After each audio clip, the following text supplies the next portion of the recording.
The first night was so quiet, it felt suffocating. I sat on the old couch in the one-room cabin, the dying embers of the fire crackling in the stone hearth, and listened. Or rather, I tried to.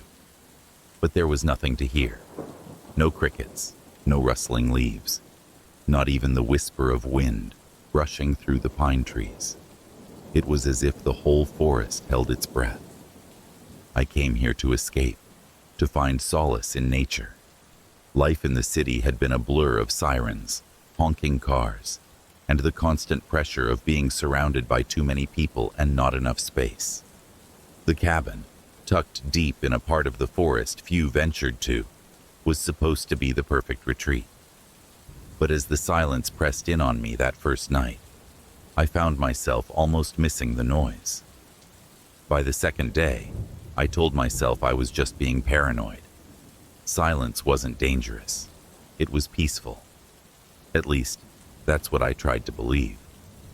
I went for a long hike to clear my head. The trails twisted and wound through towering pines and thick underbrush, but I couldn't shake the feeling of being watched. Each step I took seemed to echo louder than it should, and every time I paused, I thought I heard something faint, like a whisper. But when I turned to look, there was nothing. Back at the cabin, dusk settled over the forest, like a heavy blanket. I started a fire in the hearth and cooked a simple meal, trying to shake off the unease. But as the night deepened, the quiet returned. This time, it felt more menacing. I couldn't explain it, but the silence seemed to have weight. It pressed against my ears, wrapping itself around me until my breathing felt loud, intrusive, like it didn't belong in the stillness. Then came the whispering. I'd just put my plate in the sink when I heard it. Soft, hushed voices, as if 2 or 3 people were standing right outside the cabin, talking in conspiratorial tones. The hairs on the back of my neck stood up, and my hand froze mid-reach for the faucet. I strained to hear more, to pick up any words. But the whispering stopped, as suddenly as it had begun. Heart pounding, I grabbed the flashlight I'd left on the counter. I turned it on and shined the beam through the dusty window.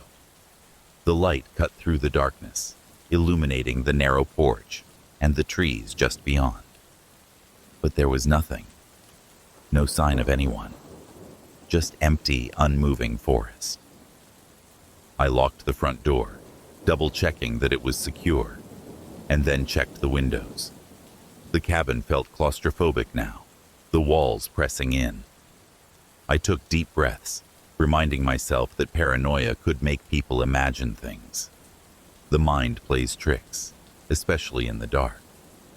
But I couldn't shake the feeling that I wasn't alone. I tried to sleep, but it was useless. Every creak of the wooden beams, every crackle of the dying fire made me tense. Around midnight, the whispering returned. This time, it was louder, circling the cabin, always just out of sight. It rose and fell, overlapping and unintelligible, as if something was right outside, talking about me. A cold sweat broke out on my back, and I clutched the heavy flashlight, ready to use it as a weapon if I had to. I couldn't stay inside any longer. I had to know if there was someone out there. I threw on a jacket and, with my flashlight gripped tight in one hand and a knife from the kitchen in the other, I opened the door. The cold night air hit me like a slap, but I stepped out onto the porch, the wood groaning under my weight. "Who's there?" I demanded, my voice cracking. The beam of my flashlight cut through the darkness, illuminating the empty clearing. The whispering had stopped again, replaced by a thick, unnatural silence. I scanned the trees, my breath clouding in front of me. Nothing, just darkness. I took a few cautious steps away from the cabin, my senses on high alert. That's when I noticed something that made my blood run cold. There were no signs of wildlife, no crickets, no rustling leaves. It wasn't just quiet. It was dead silent. The forest was devoid of life. My own breathing was the only sound. And then I heard it. A whisper, so close to my ear, it made me spin around. But there was nothing. Just empty air. The flashlight flickered, and my hand shook. I backed up, heart racing, and turned to go back inside. But when I faced the cabin, I froze. The front door, which I had closed and locked behind me, was wide open. Light from the fire spilled onto the porch, and inside, the shadows danced along the walls. Something had gone in. My hands were trembling so badly, I could barely hold on to the flashlight. The whispering started again, coming from inside the cabin now, echoing off the wooden walls. I took a step back, then another, until I was off the porch, standing on the cold, hard ground. I realized then, in that suffocating silence, that the cabin wasn't a sanctuary. It wasn't a place of peace. It was a trap. And whatever was out here in the woods had finally decided to come inside. The whispering stopped. And then, in the sudden, oppressive silence, the front door slowly creaked shut. I never expected the storm to come in so fast. The forecast had mentioned light snow, nothing serious, which was exactly why I chose that weekend to rent the cabin. Just a few days of solitude, far away from the stress of work and the ceaseless noise of the city. But by the time dusk fell on the first day, the gentle snowfall had become a relentless blizzard, heavy flakes piling up against the windows and muting the world outside. I stared out the frost-coated glass, the swirling snow obscuring everything beyond a few feet. It was as if the cabin had been swallowed whole, suspended in an endless void of white. A cold shiver ran down my spine, but I tried to shake it off. It was just a storm. I had firewood, a working stove, and plenty of blankets. I'd be fine. Still, when the night came, it was darker than I anticipated. The kind of dark that feels almost tangible, wrapping itself around you like a smothering blanket. The wind howled, rattling the old cabin's wooden beams and making the shutters shudder in their frames. I added more logs to the fire, watching the flames flicker and dance. Their glow was warm and comforting, but it only illuminated a small circle around me, leaving the edges of the cabin shrouded in shadow. As the hours dragged on, I felt my anxiety rising. The isolation was deeper than I'd imagined.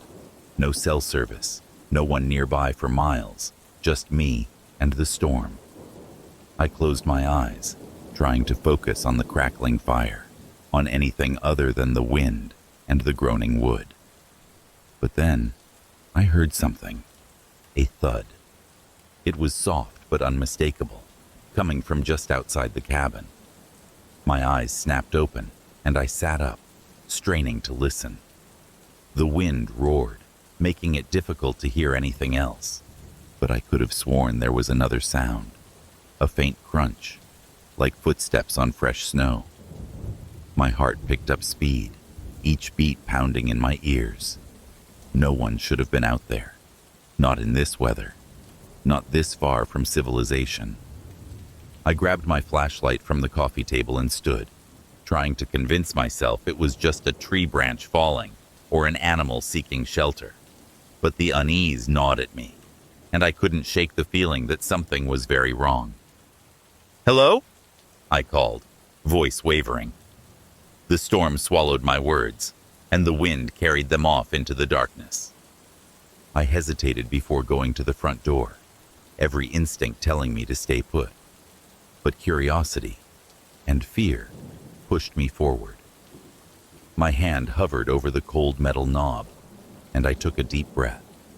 With a twist, I opened the door just enough to peer out. Snow whipped against my face, and the cold was bone deep. I shined the flashlight across the porch, illuminating swirling flakes and the edge of the clearing. Nothing. Just white emptiness.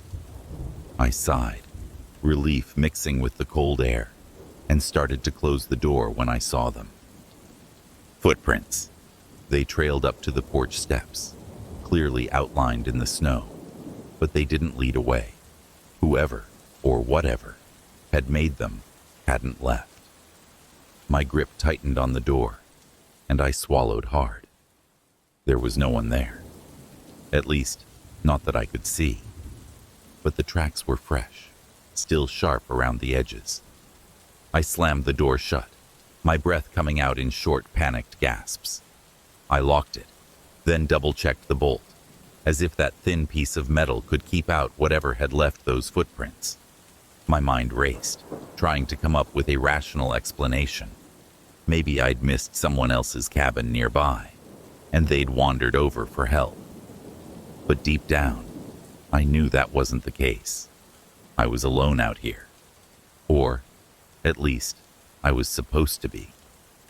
The storm raged on, the wind howling louder, as if mocking me.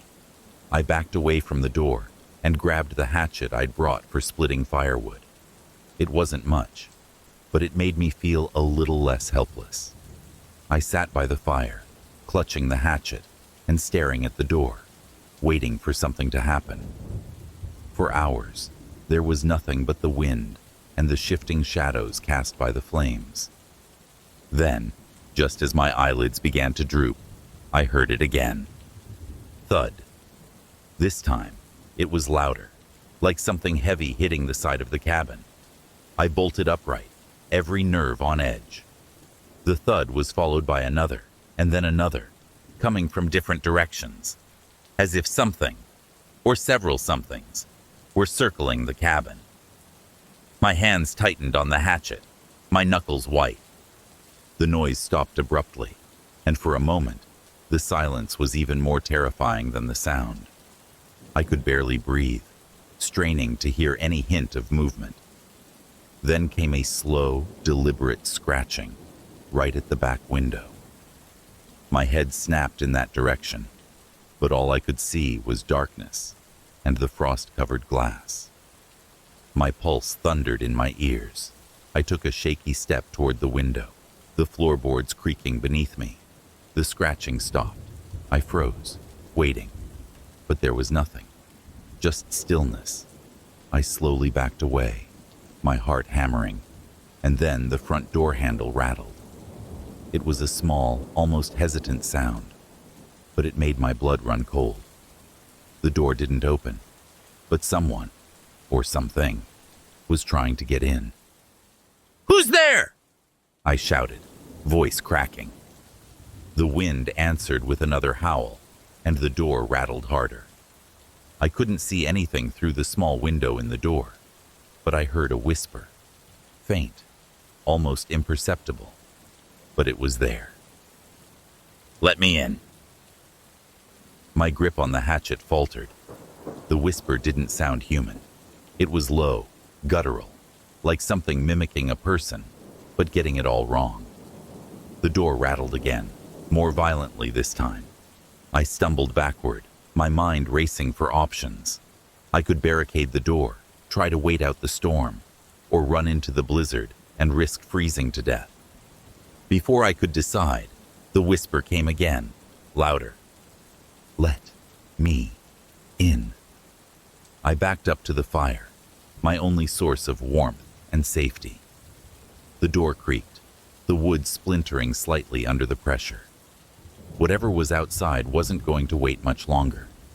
And as I raised the hatchet, my eyes darting between the door and the shadowy windows, I realized that surviving the storm was no longer my biggest worry.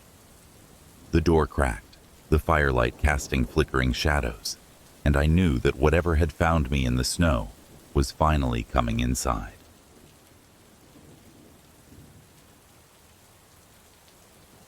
I'd been looking forward to this weekend for months.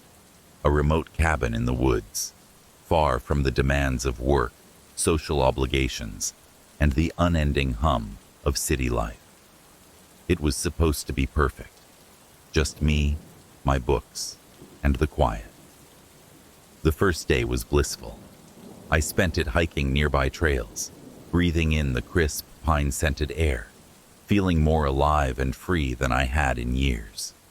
As evening approached, I returned to the cabin, made myself a simple meal, and settled in by the fire.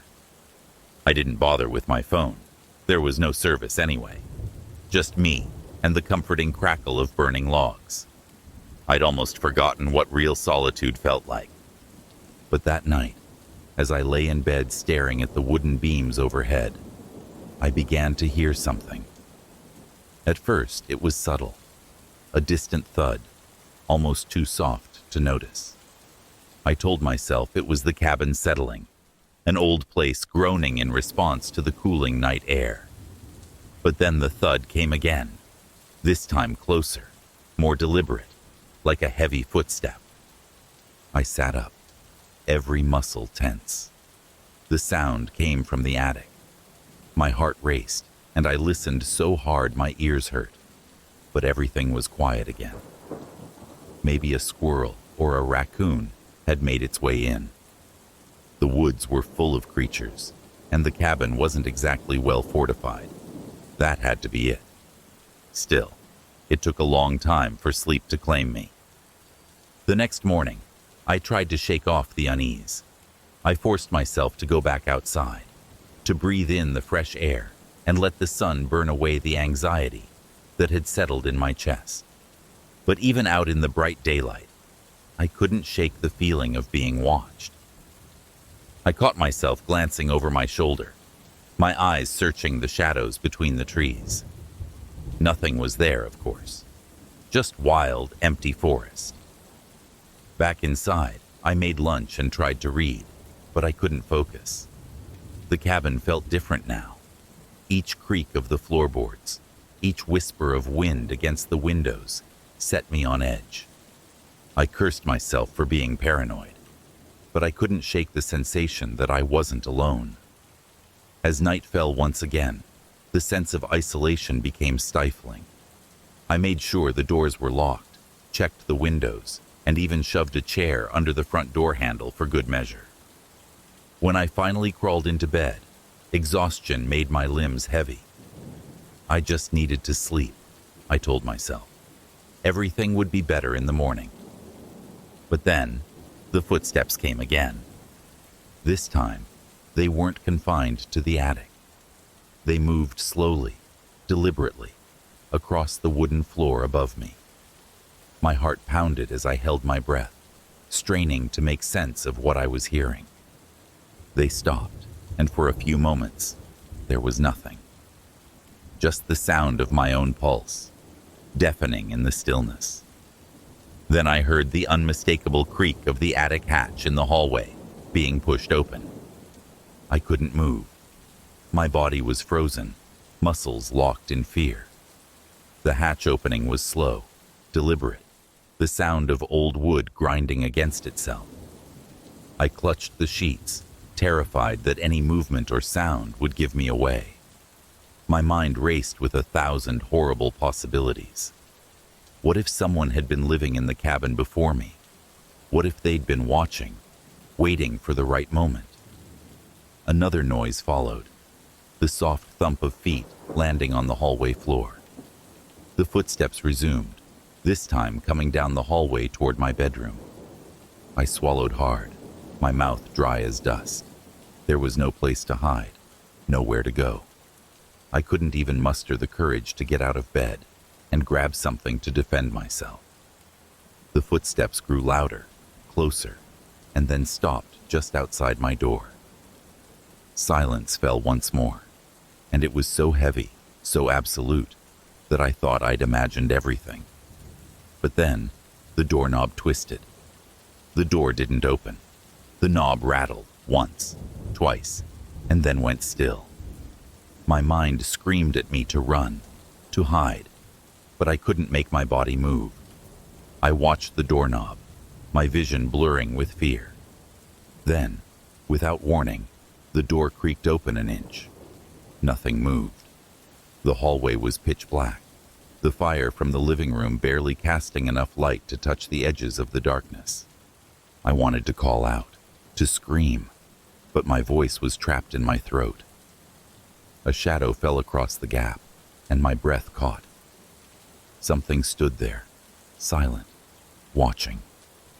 My mind scrambled for an explanation, a prank, a lost hiker, anything that made sense.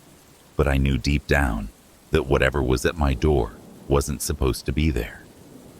And then it spoke. "You shouldn't have come here." A voice rasped, low and inhuman. The door swung open a few more inches, and the shadow slipped into the room. My hands clutched the sheets so hard that my knuckles ached. I finally found my voice, raw and desperate. "Who are you? What do you want?" The figure didn't move. It stood at the foot of my bed, barely visible in the darkness.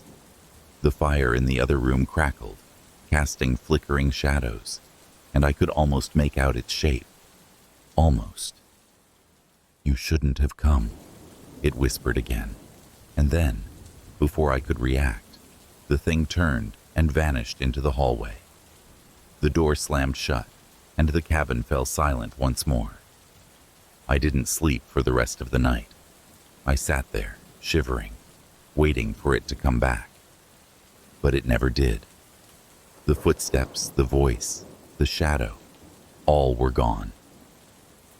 When the sun finally rose, pale and weak, I gathered my things and ran. I didn't care about the snow or the trails or the cold. I ran until I reached my car, hands shaking so badly I could barely get the keys into the ignition. I drove until I reached the nearest town, my mind numb, my heart still racing. The cabin's owner met me there, concerned but skeptical when I tried to explain what had happened. He nodded, made sympathetic noises, but I could see it in his eyes. He didn't believe me. No one did. But I know what I heard, what I saw. And I know that whatever was in that cabin didn't want me there. I don't think it wanted anyone there. And I pray that it never finds me again.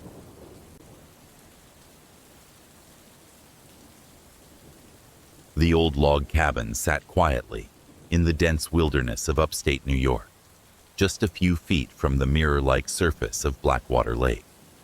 The thick woods, packed with towering pines and skeletal birch trees, cast long shadows over the water.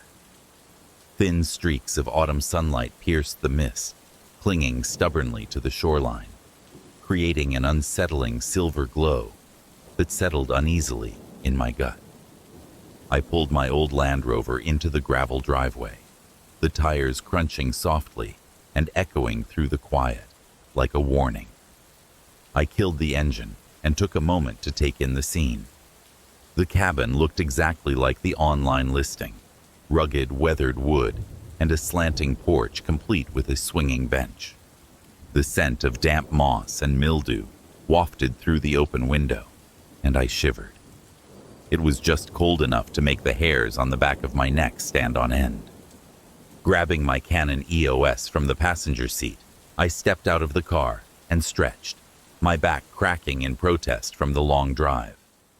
The air felt crisp and almost too clean, but it was the heavy silence that got to me. No wind, no rustling leaves, not even the familiar chatter of birds, just thick, suffocating stillness. "Nature," I muttered to myself, brushing off the prickling discomfort. Just how I like it. I lifted my camera, focusing on the cabin, and snapped my first shot. The dark wood beams looked even more ominous through the lens, hunched under the weight of years. The windows, clouded with grime, reflected the surrounding gloom like dead, empty eyes. Click. I took another step back, adjusting the angle to capture the entire porch. The swinging bench moved slightly, creaking even though there was no breeze. Click. Satisfied for the moment, I slung my camera over my shoulder and made my way up the front steps. the boards groaning underfoot. The door opened with a reluctant screech, and a rush of stale, musty air hit me like a punch. The cabin's interior was exactly what I expected. Rustic, even a little charming, with an old pot-bellied stove in the corner and a sagging plaid couch near the cold fireplace. Faded hunting trophies adorned the walls, the glassy eyes of long-dead deer seeming to watch me as I set my bags down. I couldn't shake the feeling of being watched, even though I knew how ridiculous it was. This was supposed to be a peaceful, isolated retreat where I could focus on my latest photography project, the wild unknown. The point was to embrace the solitude and capture the raw beauty, and sometimes terror, of the natural world. But as I stood in the center of the cabin, I couldn't quite ignore the sense that something was wrong. Just off. I tried to shake it off, unpacking my gear and setting up my laptop on the old wooden table near the window.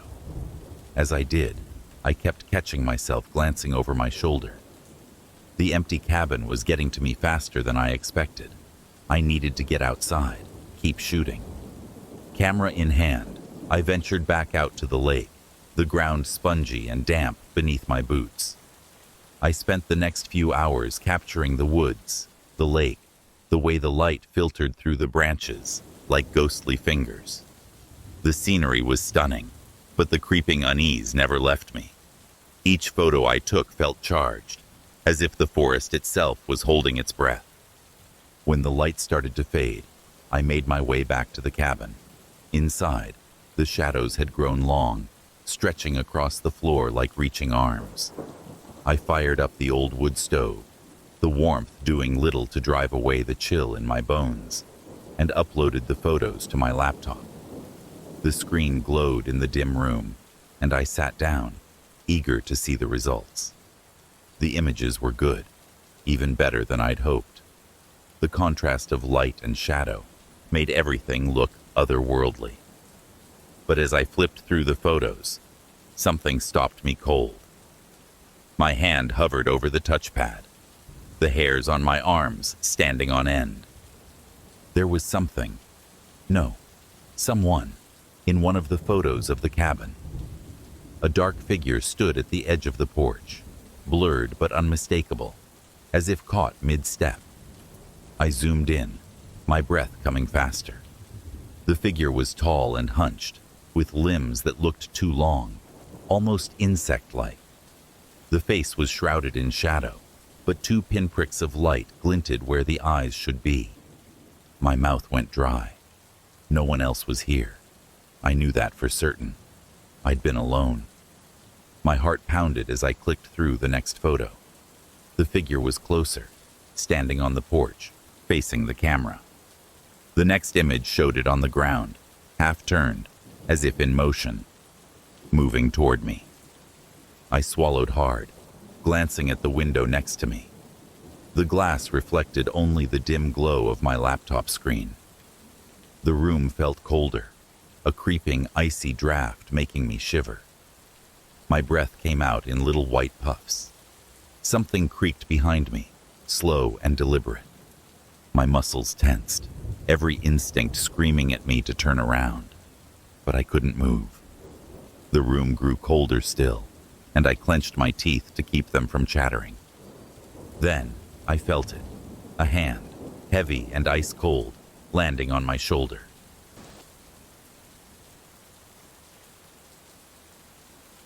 It was supposed to be a relaxing weekend. Just me, alone in a small, charming cabin deep in the woods, away from the stress of the world. I'd packed my favorite novels, a journal, and enough food to last the weekend. The cabin was perfect, cozy, rustic, with a stone fireplace and large windows overlooking a clearing in the forest. The first day passed in peaceful silence. I spent the afternoon exploring the woods, following trails that twisted and turned between tall, ancient trees. The air was crisp, carrying the scent of pine and damp earth, and I felt my worries start to melt away. By evening, I was curled up in front of the fireplace with a book, the warm glow of the flames casting dancing shadows on the wooden walls. It was then, while putting away some dishes in the old wooden cabinet, that I found it, a small, intricately carved music box. The wood was dark and polished, with delicate floral patterns etched into the lid. It looked handmade, like an antique, and something about it drew me in. Curious, I turned the small key on the side. The mechanism clicked, and the box began to play a haunting melody, slow and sweet, like a lullaby from a different time. The sound was mesmerizing, filling the cabin with an almost otherworldly charm. But as the melody played on, something about it felt off. The tune seemed to waver, growing slightly discordant, and a chill crept up my spine. I set the music box back in the cabinet, closed the door, and shook off the uneasy feeling. It was just an old toy, nothing more. But that night, as I lay in bed trying to fall asleep, I couldn't shake the melody from my mind. It played over and over in my head, weaving through my dreams and twisting them into nightmares. I woke up suddenly, my heart pounding. The room was dark, lit only by the dying embers of the fire. I sat up, straining to hear. There it was again, the soft, haunting tune of the music box. I held my breath, my body frozen. The melody drifted through the cabin, faint and ghostly, as if someone were playing it right there in the room with me. I stumbled out of bed, grabbing the flashlight from the bedside table. My hands shook as I flicked it on and made my way to the living room. The beam of light cut through the darkness, illuminating the cabinet where I'd left the music box. The cabinet door was wide open, the music box sitting on the counter in plain view. I was sure I'd closed that door. Positive. Trying to steady my breathing, I walked over and closed the music box, silencing the tune. The melody cut off abruptly, leaving a thick, unsettling silence in its wake. I locked the cabinet this time, securing the latch, and backed away slowly. My mind raced for an explanation.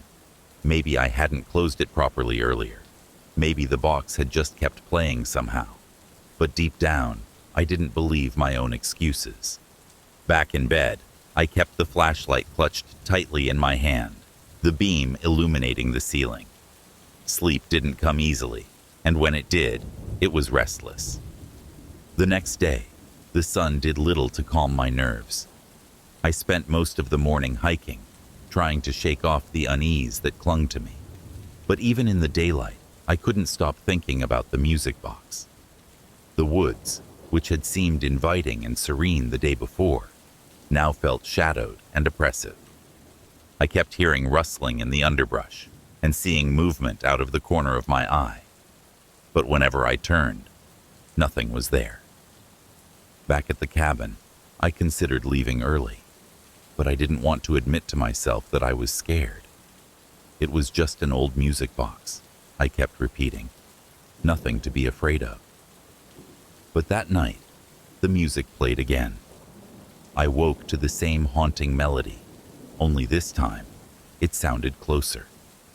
The flashlight shook in my hand as I turned it on, the beam of light illuminating the room.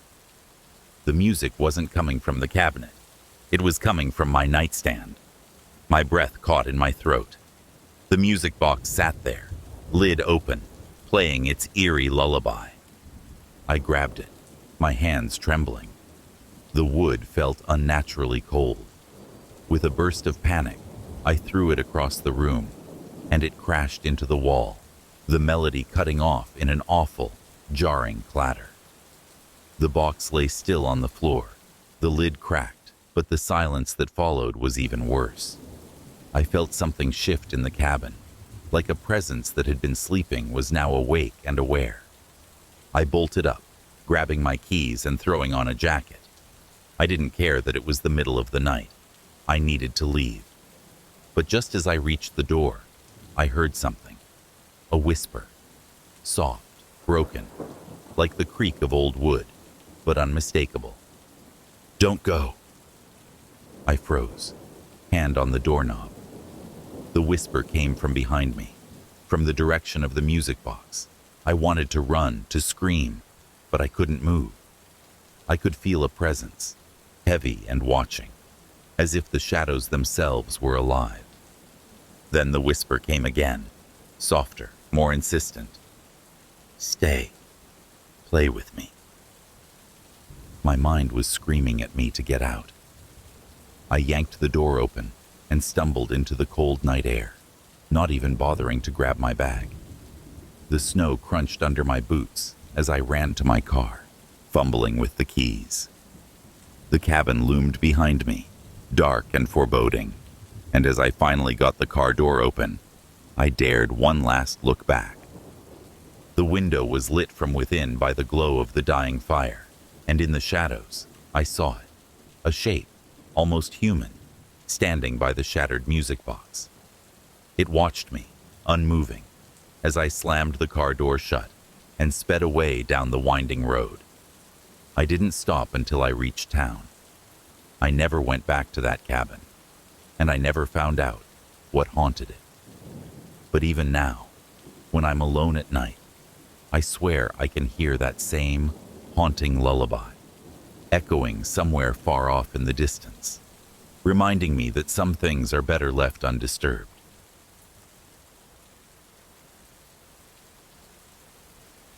The cabin had seemed like a dream come true when I booked it, secluded, surrounded by towering pine trees, and far enough away from civilization that the only sounds were supposed to be the whisper of the wind and the rustle of the forest. I needed this break, a complete escape from the stress and chaos of life. Just a week to clear my mind and breathe in the quiet. The first night was almost perfect. I cooked a simple dinner, sat by the crackling fire, and listened to the stillness of the woods. It was peaceful, almost eerily so. The only discomfort was the sense of emptiness that lingered around the edges of the room, like the cabin itself had been waiting too long for someone to come. The unease didn't start until I crawled into bed. The mattress was old but comfortable enough, and the blankets were thick and warm. I lay there for a while, listening to the distant howls of wind moving through the trees. My eyes grew heavy, and just as I started to drift off, I heard it. A single slow creak from above. I snapped awake, heart pounding, and held my breath. The cabin didn't have a second floor, only a small attic that I hadn't bothered to check when I arrived. I told myself it was the building settling, just the wood shifting as the temperature dropped. But then I heard another creak, and this one sounded disturbingly like a footstep. I sat up, the mattress groaning under my weight. The fire had burned low, casting long shadows across the walls. I held perfectly still, waiting for any other sound, but there was nothing. Just the slow, rhythmic beat of my own pulse in my ears. "Get it together," I whispered, trying to steady my nerves. I'd never been good with scary movies or ghost stories, and now my mind was conjuring monsters out of thin air. I lay back down, pulling the blankets up to my chin, and eventually drifted into a fitful sleep. The next morning, sunlight streamed through the windows, dispelling the dark thoughts from the night before. Everything seemed so normal, so mundane in the daylight. I brushed off my paranoia, as nerves from being out here alone, and spent the day hiking through the woods, enjoying the stillness and the crunch of fallen leaves underfoot. But as dusk began to settle over the forest, I found myself dreading the night. I made an early dinner, kept the fire blazing brightly, and tried to lose myself in a book. Yet, I kept glancing at the ceiling, half expecting to hear that sound again. When I finally decided to turn in, exhaustion weighed on me, but I couldn't relax. I lay in bed, staring at the ceiling, every creak of the cabin amplified in the dark. I was almost asleep when it happened again. A long, deliberate creak from above, followed by a second, and then a third. Footsteps, slow and heavy, moving from one side of the attic to the other. Panic flooded me. This wasn't the sound of the cabin settling. Someone, or something, was walking up there. I grabbed the flashlight from the nightstand and forced myself out of bed. My hands were trembling so badly that I had to grip the flashlight with both hands. The firelight barely reached into the hallway, casting deep shadows that felt alive with potential danger. I stood there, straining to hear. The footsteps had stopped, replaced by an unsettling silence. But I knew what I'd heard. I moved to the small trap door in the ceiling of the hallway, the entrance to the attic. I stood beneath it, heart pounding, and stared at the flimsy pull string. Everything in me screamed not to open it, not to look, but I needed to know. I reached up, grabbed the string, and tugged. The trapdoor swung down with a soft groan, but no ladder unfolded, just darkness. I aimed the flashlight up into the attic, the beam cutting through the thick layer of dust, illuminating old wooden beams and forgotten boxes. The air smelled musty, stale. My breath came out in short puffs, misting in the cold air. Nothing moved. The attic was empty. Relief washed over me, but it didn't last long.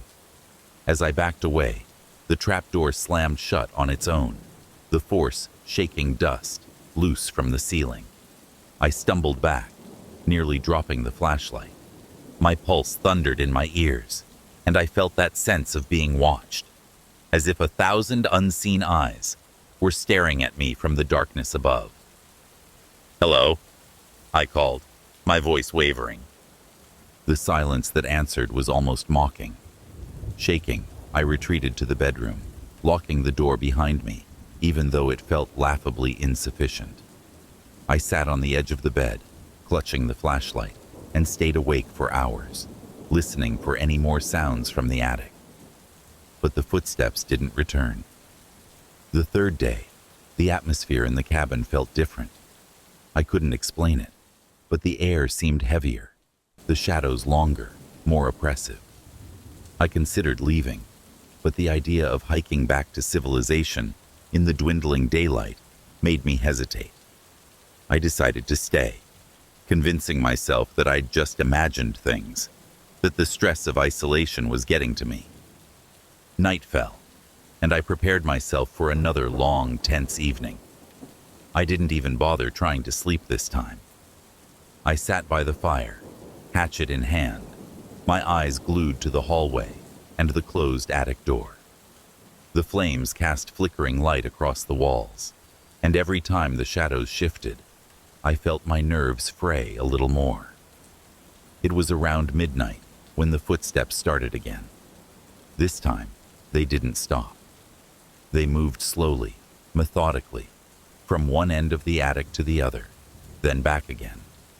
My heart was a drumbeat in my chest as the sound grew louder, and then, with a creak that made my blood run cold, the footsteps descended. I heard them coming down the attic stairs, slow and heavy, one at a time. There shouldn't have been stairs, only a trapdoor. But the sound continued, approaching the hallway outside the bedroom door. I gripped the hatchet tighter, my breath coming in shallow gasps. The doorknob turned, slowly, as if whatever was out there was savoring my terror.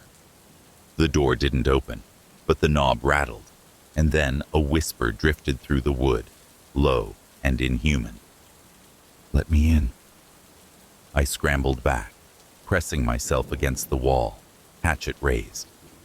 The whisper came again, more insistent, and then a shadow slid under the door. It stretched across the floor, reaching for me, and the fire flickered wildly, almost dying out. I screamed, swinging the hatchet wildly, and the shadow retreated. The doorknob went still, and the footsteps. They stopped. Everything was silent again. But I knew, deep down, I wasn't safe. Whatever had come down from the attic was still there, lurking just beyond the door, waiting. And I had no idea how long I could keep it from coming in.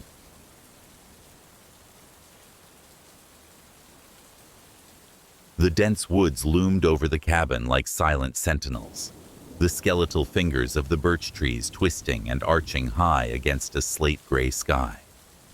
The cabin, a small wooden structure with a sagging roof and a stone chimney, felt swallowed by the thick forest. The trees crowded so close that it seemed as though they were listening, watching, waiting. Even the nearby lake, perfectly still and dark, appeared like a gaping mouth, ready to swallow anything in its path. I shivered as I stepped out of the car, pulling my jacket tighter. Beside me, Lisa's smile was wide and bright, her eyes lit up with excitement. Her blonde hair shone in the fading afternoon light, and she wrapped her arms around me, giving me a playful squeeze. "Can you believe we're actually here, David?" she asked, her breath fogging in the cool air.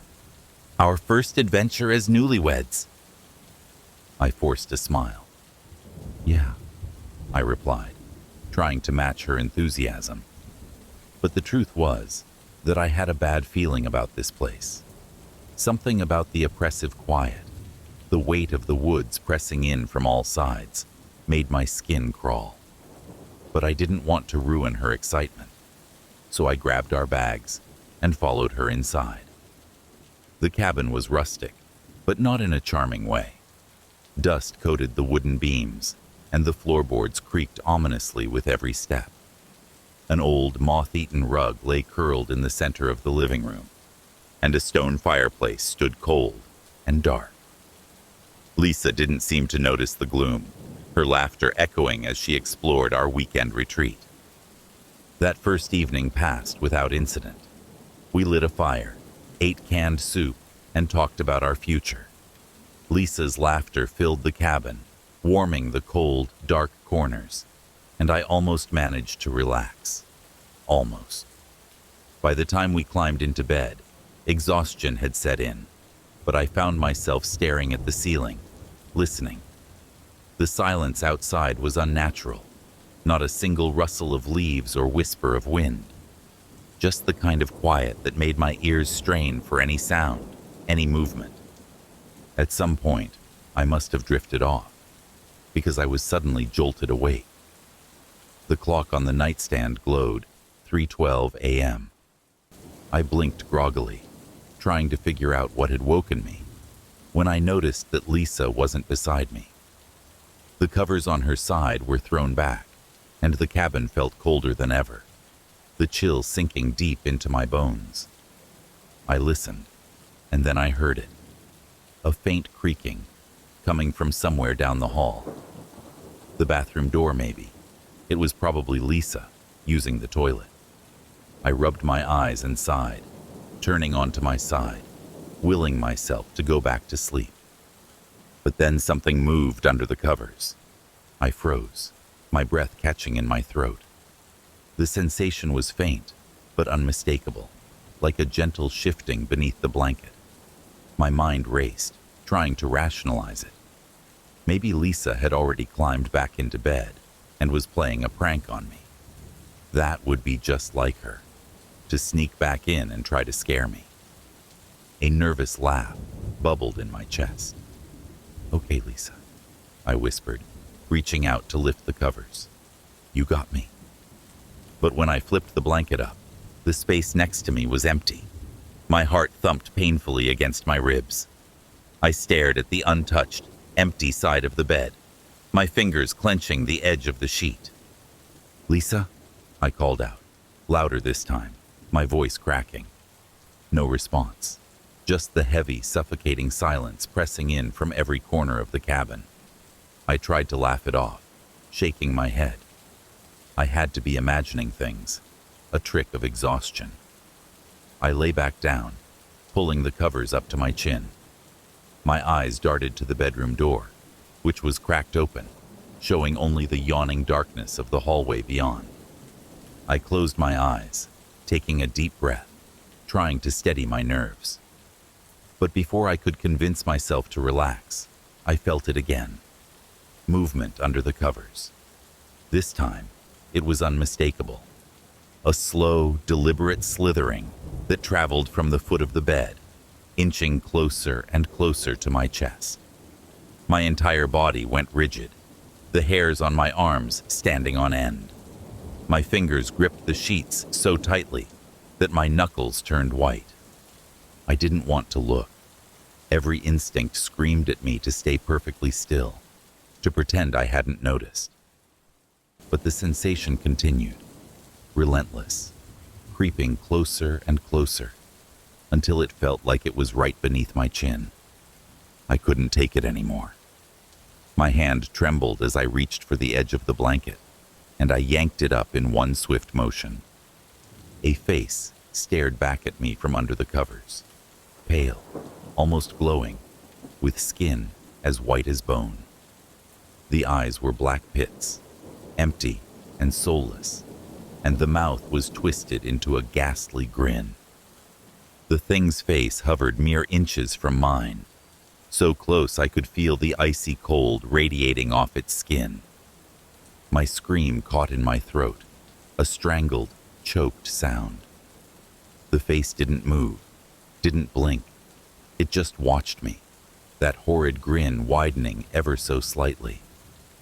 The room grew impossibly cold, and I could see my breath fogging up in front of me. My body felt paralyzed, trapped between the desire to run and the horror holding me captive. And then, somewhere far off in the cabin, the floor creaked again.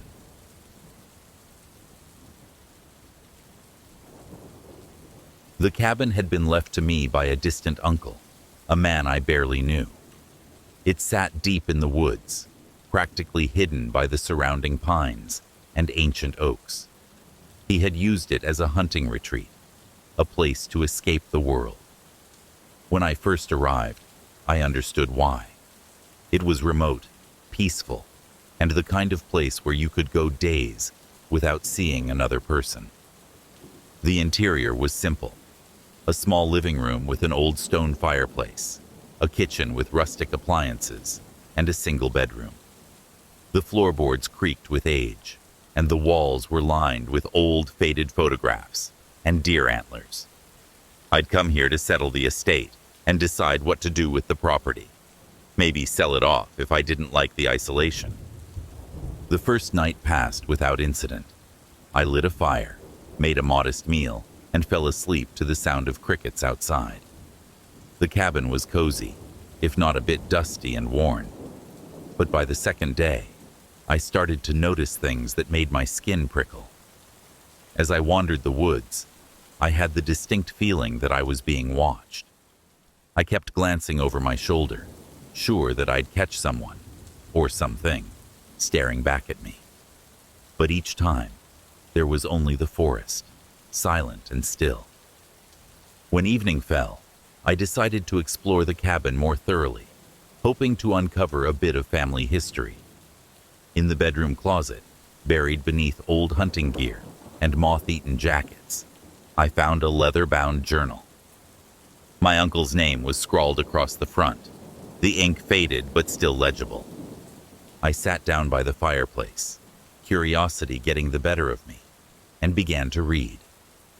The entries were mundane at first, detailing hunting trips, repairs made to the cabin, and the joys of solitude. But as I flipped through the pages, the tone shifted. July 12th. The cabin feels different at night. I swear I hear footsteps, but when I look, there's no one there. Maybe it's just the woods playing tricks on me. July 21st. It happened again. Woke up to muddy footprints leading from the front door to my bed. I know I locked the door. There's something out here, something watching me. August 3rd. I saw her tonight. A woman in a white dress, standing at the edge of the clearing. She didn't move, didn't speak, just watched.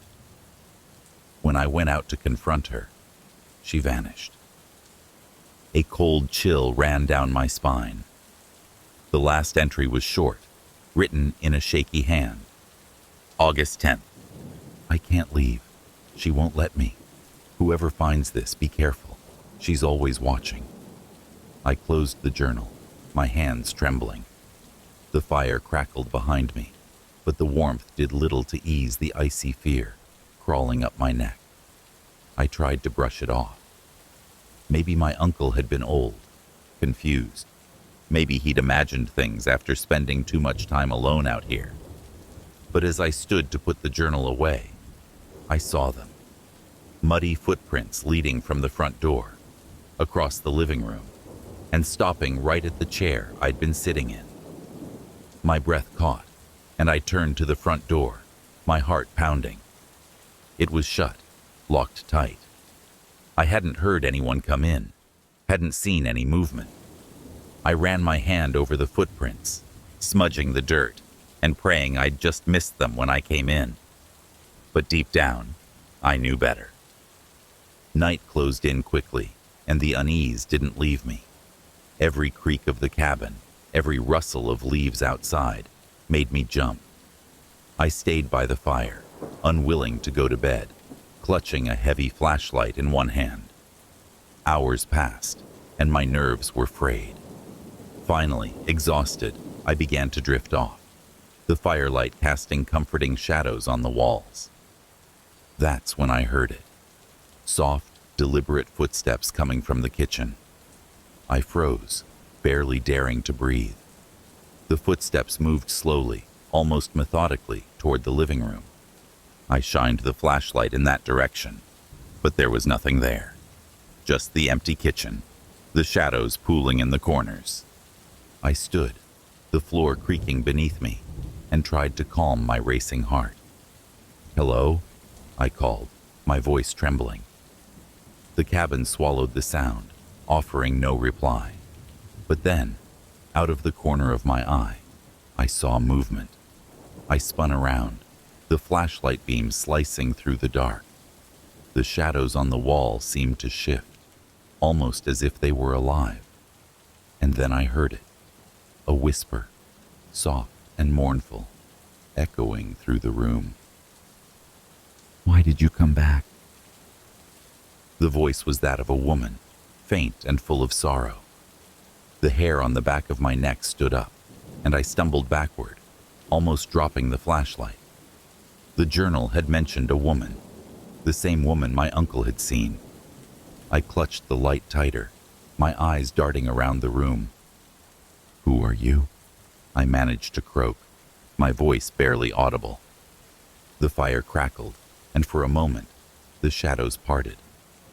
In the far corner of the room, just beyond the reach of the firelight, stood a figure. A woman in a white dress, her face pale and indistinct, as if she were made of mist. Her eyes met mine, and the sorrow in them was overwhelming. "You shouldn't have come," she whispered, her voice echoing through the cabin, full of regret. I stumbled backward, fear gripping me. The figure dissolved into the shadows, and the fire suddenly sputtered, almost going out.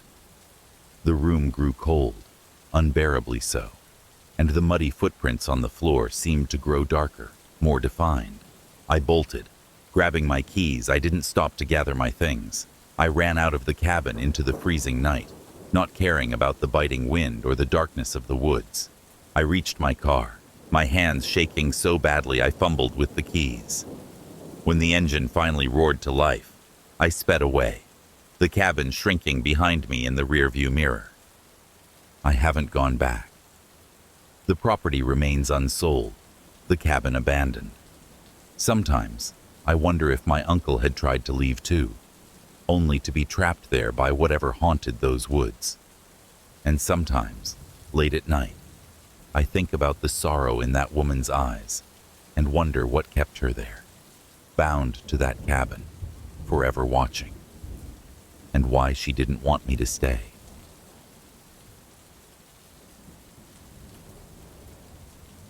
The cabin was quaint, rustic, and exactly what I needed.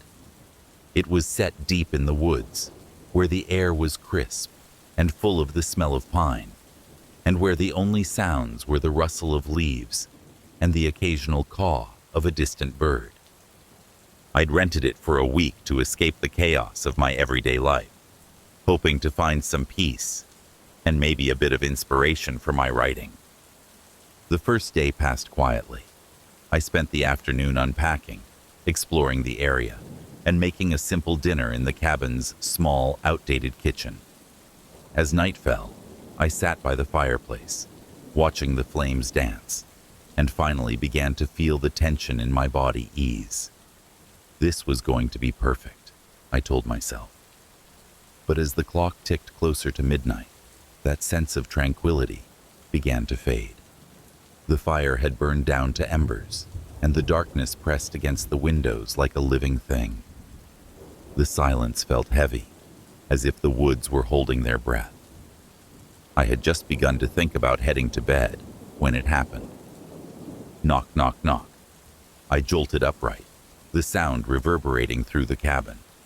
It was a slow, deliberate knocking on the front door. My heart thumped in my chest, and I froze, listening. The wind outside had died down, and the forest was utterly still. No footsteps, no rustling leaves, just those 3 solid knocks, echoing in my mind. I stood up, trying to ignore the spike of fear.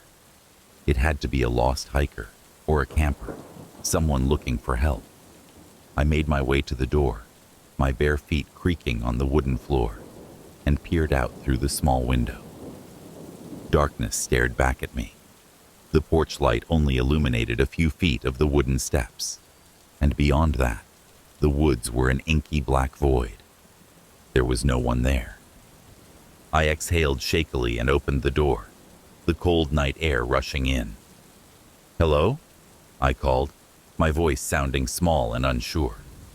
It carried into the forest and faded, met with nothing but silence. I stepped out onto the porch, shining my flashlight around. Still nothing. Just the trees, standing like silent sentinels, and the empty, shadowy clearing. I shivered and went back inside, locking the door behind me. Maybe I'd imagined it, or maybe it had been the cabin settling. I tried to convince myself. But deep down, I knew I hadn't imagined it. That knock had been real, too real to ignore. I went to bed, but sleep didn't come easily.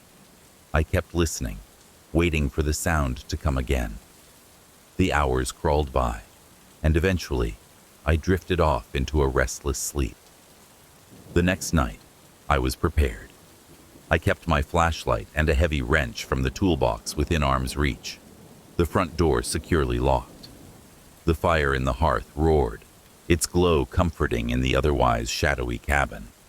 I told myself it had just been a fluke, a sound that could be explained away. But as midnight approached, that same feeling of dread crept over me. And then, at precisely 12:13 a.m., it happened again. Knock, knock, knock. The exact same pattern, slow and deliberate. The sound seemed to vibrate through the walls, each knock like a pulse of pure fear. My grip on the flashlight tightened, and my mouth went dry. This time, I didn't bother looking out the window. Instead, I stayed put, heart racing, waiting for some other sign of whoever, or whatever, was outside. The knocks didn't come again. The cabin was silent, but it wasn't a comforting silence. It was a silence filled with tension, like the air before a lightning strike. I sat there for hours, too afraid to sleep, until the first light of dawn finally bled into the sky.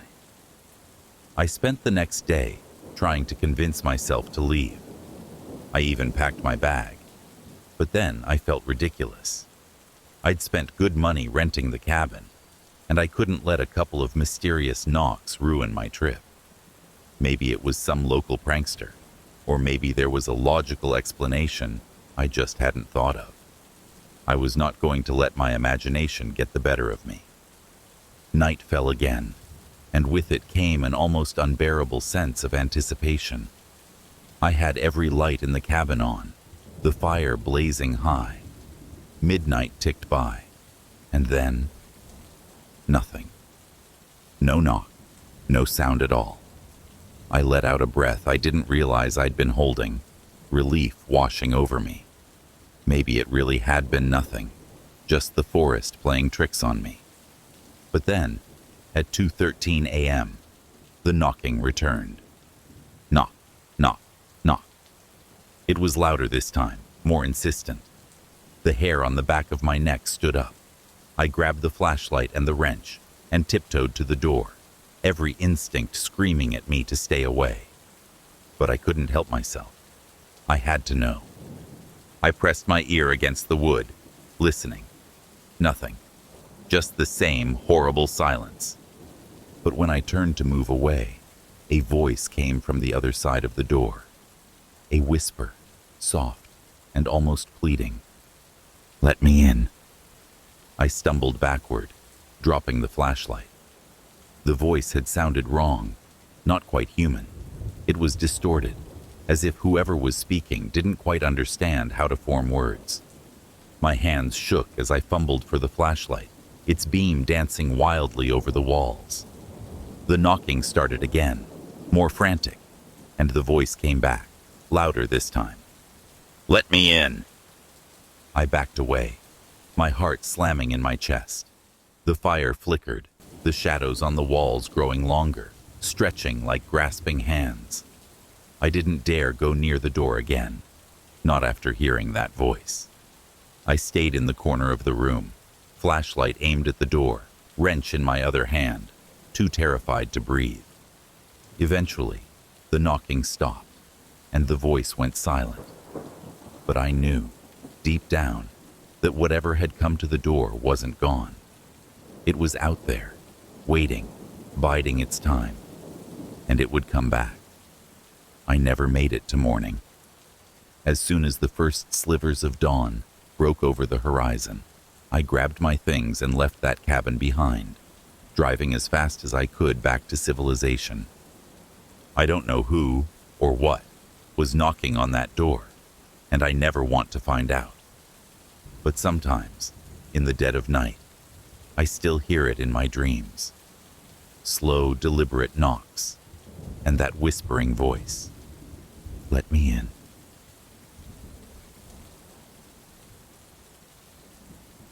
The cabin stood alone in the clearing, surrounded on all sides by thick, towering trees.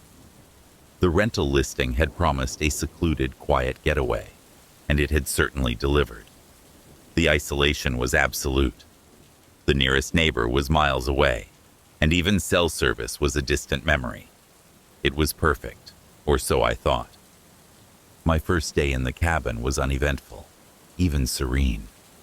I spent the afternoon hiking through the woods, marveling at how untouched everything felt. The forest was dense and old, and the trails wound in confusing patterns that made me grateful for the neon markers I'd left along the way. As the sun set, a golden glow lit up the tree trunks, and the air turned crisp. I made it back to the cabin just as dusk settled in. That night, after dinner, I sat out on the front porch, soaking in the quiet. It was so different from the constant noise of the city, and at first, I reveled in it. But after a while, the silence grew oppressive. It was as if the forest itself was listening, holding its breath. I was just about to head inside when I saw it. A shadow moved between the trees. I stopped, straining to see. At first, I told myself it was a deer, or maybe a bear, though the shape had seemed too tall, too thin. I watched, my heart beginning to race, but nothing else moved.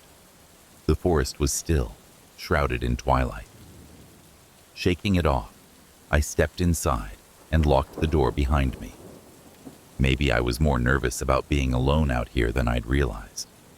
I laughed at myself as I lit a fire, and tried to push the image from my mind.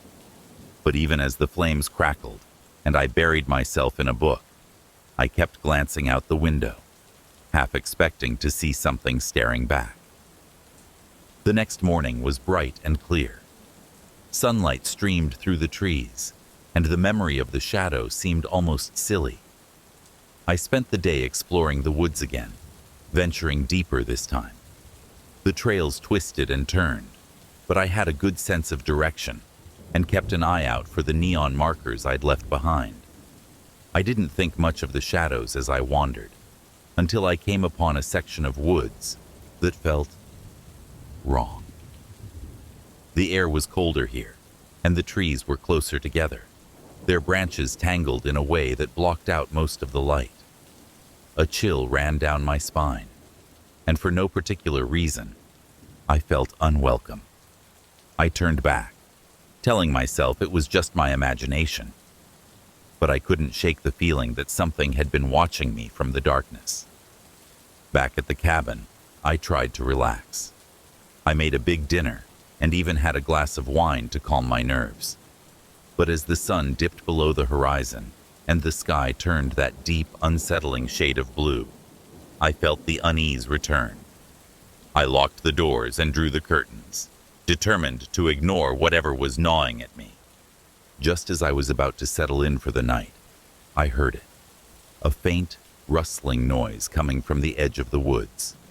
My body tensed, and I crept over to the window, carefully pulling back the curtain. There, standing at the tree line, was a shadow. It was tall, impossibly so, and unnaturally thin, almost as if it were the outline of a person, but stretched and distorted. I held my breath, praying it was a trick of the light, but as I watched, it stepped forward. Its movements were slow, deliberate, as if it knew I was watching and wanted to be seen. Even though it had no face, I felt its attention, a suffocating awareness that made my skin crawl. I dropped the curtain, stumbling back. My pulse thundered in my ears, and my hands were clammy with sweat. I grabbed the flashlight and aimed it out the window. But when I pulled back the curtain again, the shadow was gone. The woods were dark and empty. I told myself to breathe. It had to be a trick of the mind, a combination of darkness and nerves. But when the rustling came again, louder this time, I knew I couldn't just dismiss it. I locked myself in the bedroom, clutching the flashlight and a kitchen knife, and waited. Hours passed. The wind picked up, whispering through the trees, but nothing else happened. No footsteps, no scratching at the windows. Just the memory of that impossible shadow. The third day, I couldn't focus. I skipped hiking, unwilling to step foot in the woods, and kept all the curtains drawn. I tried to distract myself, but my mind was hyper-aware of every little sound, every creak of the cabin. As the sky darkened, dread pooled in my stomach. Night fell quickly, and with it, the shadows returned. I could feel them, pressing in around the cabin, even though I couldn't see them. My only comfort was the fire, burning brightly in the hearth. It felt like the only thing keeping the dark at bay. Then, just past midnight, I heard it again. That slow, deliberate rustling. It was closer now, almost on the porch. My hands shook as I grabbed the flashlight and aimed it at the front door. The noise stopped, and for a moment, there was nothing but my own terrified breathing. Then came the knock. It was slow, heavy, echoing through the small cabin. I swallowed hard, fear like ice in my veins. The fire flickered, casting dancing shadows across the walls. The knock came again, and this time, I heard a whisper. Low, almost imperceptible, but full of something ancient and wrong. "Come out," it said. "Come into the dark." I backed away, pressing myself against the far wall. My flashlight beam wavered, the light barely reaching the door. The shadows seemed to pulse, shifting along the edges of the room. I gripped the knife so tightly my fingers ached.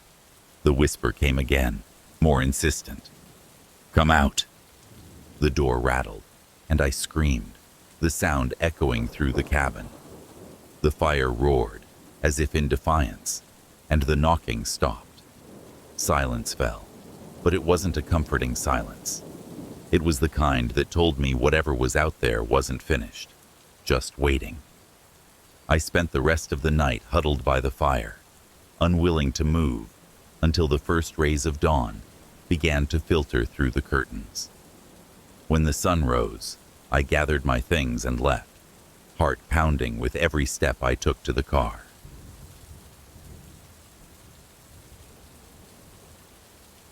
The cabin had a charm that felt rooted in a bygone era.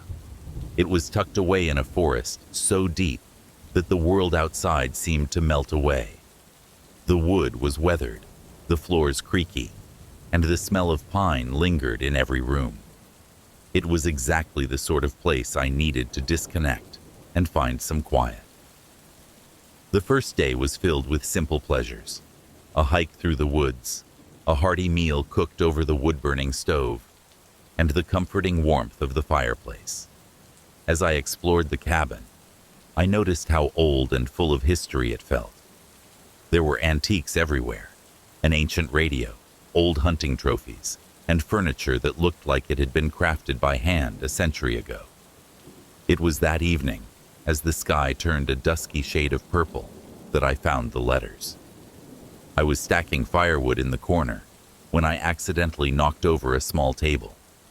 As I bent down to pick it up, I noticed a loose floorboard beneath the table. Curious, I pried it up, revealing a hidden compartment. Inside were bundles of yellowed letters, tied together with fraying twine. My curiosity piqued. I brought the letters closer to the firelight and carefully untied the first bundle.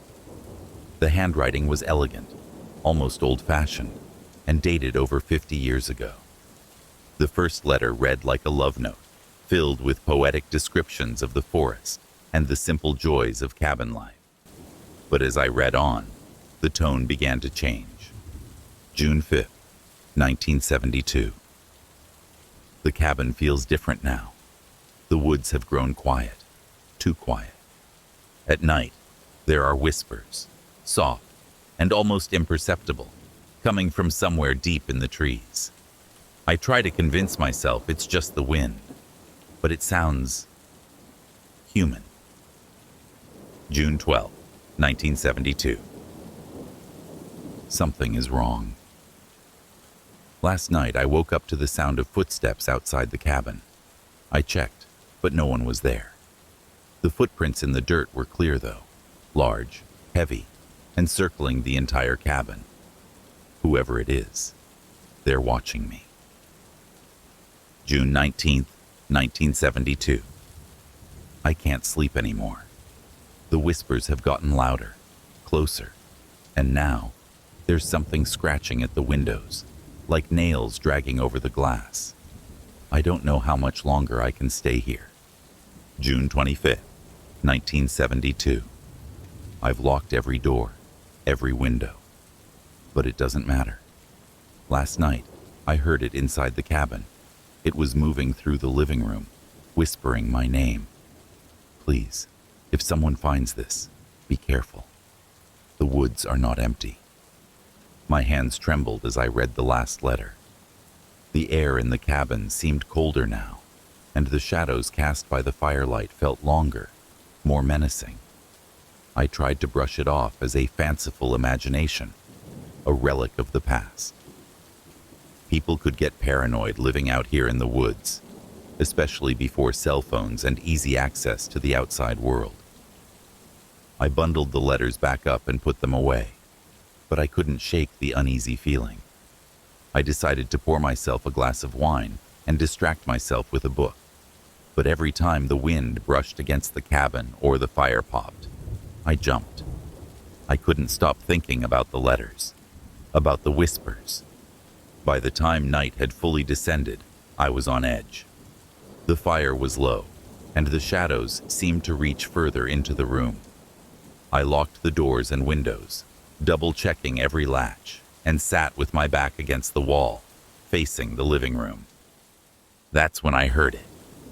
A soft, almost gentle scratching against the window pane. My breath caught, and I clutched the flashlight I had brought with me. The sound was faint, like fingernails scraping against glass. I held my breath, waiting for it to stop, but it didn't. Instead, it moved, the scratching trailing from one window to another, circling the cabin. The letters flashed through my mind. Footsteps circling the cabin, scratching at the windows. I swallowed hard, my mouth dry. It was just a story, I told myself. Old fears imprinted on this place like memories. But the sound persisted, rhythmic and deliberate, as if whatever was out there was trying to draw me closer. I summoned every ounce of courage and crept to the nearest window. The scratching stopped as I approached, and I felt a moment of relief. Maybe it had just been a tree branch, or a face appeared at the glass. I stumbled backward, heart pounding. The face was pale, almost luminous, with dark, empty eyes and lips that were twisted into a smile too wide, too unnatural. It stared at me for a moment, and then, just as suddenly as it had appeared, it was gone. I tried to convince myself it was a trick of the light, a shadow distorted by fear. But then the whispers began. They were faint at first, just outside the cabin, weaving through the trees like a haunting melody. But they grew louder, more insistent, and I realized they were calling my name. My name, repeated over and over, in voices that sounded wrong, twisted. Panic set in. I grabbed the bundle of letters and clutched them to my chest, as if they could somehow protect me. The whispers grew louder, echoing through the cabin, and then I heard footsteps. Heavy, deliberate footsteps on the porch. The door handle rattled, and I froze. I couldn't move, couldn't breathe. It was just like the letters had described. Whatever was out there, it wasn't human. It wanted in. I stumbled back, tripping over the rug, and landed hard on the wooden floor. The letters scattered around me, and for a moment, I was surrounded by them, the words of someone who had lived through this nightmare. I scrambled to my feet, my heart hammering in my chest, and backed into the bedroom. I locked the door, pushed a heavy dresser in front of it, and huddled in the corner, the letters clutched to my chest. The whispers surrounded the cabin, the footsteps pacing back and forth outside the walls. I squeezed my eyes shut, praying for morning, for the whispers to go away. But as the night dragged on, the voices only grew louder, until they were inside, echoing through the halls of the cabin. And I knew, with a sinking dread, that I wasn't the first to hear them.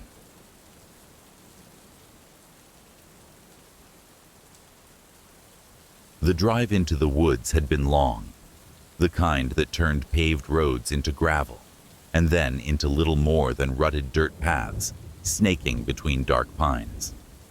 The rental cabin appeared suddenly through the windshield, just as the late afternoon sun began to sink, casting everything in a blood-orange glow. It looked old, older than the listing had suggested, with its weathered wooden beams and rusted metal roof. The windows were thick with grime, and ivy crawled up one side, clutching the wood like a grasping hand. "Wow," Alex said, stepping out of the beat-up SUV and eyeing the place. "Rustic as hell. Perfect for the weekend." Jesse, who had been the one to actually book the place, gave a half-hearted laugh. "Yeah, rustic. Let's hope it doesn't have rats." I hoisted my backpack and surveyed the area. We were in the middle of nowhere, nothing but trees in every direction. The lake wasn't far off, just a short walk from the back of the cabin, and the air was cool and damp. There was something about the woods that felt heavy, like the forest was leaning in close to listen. We unpacked our gear, the four of us, Alex, Jesse, Mark, and me, trudging into the cabin, boots thumping on the creaking floorboards. The interior was even more aged, filled with dusty old furniture, a musty rug, and cobwebs hanging in forgotten corners. A stone fireplace dominated one wall, and above it hung a painting of a forest. But the colors had faded so much it looked ghostly. An ancient kitchen with avocado green cabinets sat to the side, and just past it, in the living room, was the antique radio. It was a hulking thing, made of dark, polished wood, with a curved top and dials that looked like they belonged in a museum. Mark noticed it first, moving toward it and brushing a layer of dust from the surface. "Whoa, check this out," he said. "It looks like it's from the 1930s or something." I wandered over, curiosity piqued. The radio was bizarrely out of place, as though it had seen 1,000 years come and go, but refused to give up its post. The dials were marked with strange foreign stations, and the speaker was wrapped in a delicate mesh that had frayed at the edges. Jesse came up behind us and made a face. "Does it still work?" Alex, ever the brave one, reached out and twisted one of the dials. For a moment, nothing happened, and we all exchanged relieved glances. But then the speaker crackled to life, static hissing and popping in the otherwise silent room. We jumped, and Alex laughed nervously. "Guess it's got some juice left." The static gave way to a warbling, old-timey tune, like something from a black-and-white film. Then, suddenly, the music stopped, replaced by a voice. It sounded wrong. Like a man's voice, but stretched, as if it had been dragged through a decade of misery. "Welcome," it whispered, the word dragging out in a crackle of static. "We see you. We hear you." Jesse shivered visibly. "Okay, that's creepy. Turn it off." Alex tried, but the dial wouldn't budge. The voice continued, stronger now, and clearer. It began to say things that made the hair on the back of my neck rise. "Tomorrow," it rasped, "at 10:32 a.m., the sky will open and rain will fall." There was a pause, and the static swallowed the voice again. Mark rolled his eyes. Weather predictions from the Twilight Zone? How spooky. But the next day, at exactly 10:32 a.m., dark clouds gathered out of nowhere, and a torrential downpour began. We watched from the window, stunned into silence. The forecast had promised clear skies all weekend, and yet, here we were, rain streaming down in sheets. No one mentioned the radio at first, as if speaking about it would give it more power. But that evening, as we gathered around the fireplace, we couldn't ignore it. "That was weird, right?" I said, breaking the uneasy silence. Alex rubbed his temples. "Yeah, freaky, but probably just a coincidence." Mark didn't look convinced. "Coincidence or not, that thing is cursed. It knew." "Let's just try to forget about it," Jessie said, her voice small. "We're here to have fun." But we couldn't forget. Not when the radio crackled to life again that night.